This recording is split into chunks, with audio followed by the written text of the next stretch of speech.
Just a quick overview of this consent process. There's a two-part consent process for this study.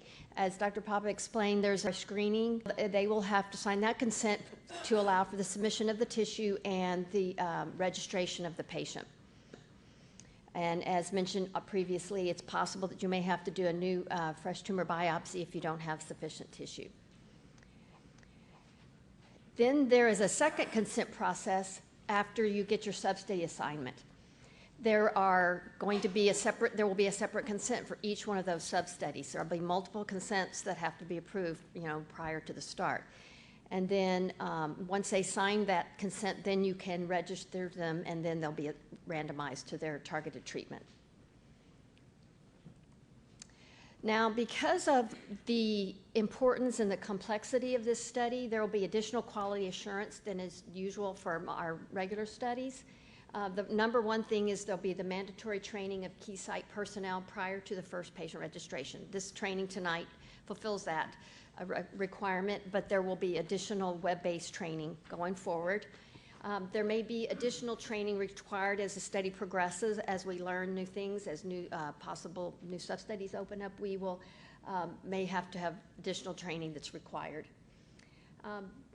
There will also be oversight through routine auditing and monitoring using a risk-based approach to monitoring that the FDA has provided guidelines on recently. And we will be hiring a full-time monitor that'll be dedicated totally to this study. There's going to be additional communication with the sites. This monitor will be stay close contact to keep track of if there's staff changes, if there's potential problems. This could be in addition to the data coordinator, this could also be a major contact for you to be in contact over issues and questions. There will be centralized electronic monitoring, and then there will be on-site monitoring. Centralized monitoring through the Data Operations Office is basically what happens now. It's just that now most of that centralized monitoring is on an institution basis. Now we will be also monitoring you on a protocol-specific basis. So, the data coordinators will do their routine review of the data that you submit. Some of the source documents that you have to submit routinely, like path reports and radiology, and possibly lab reports, other types of documents that you submit, those will be reviewed. They'll be reviewing the IPR and other performance metrics to determine if they're having problems such as delinquent data at your site.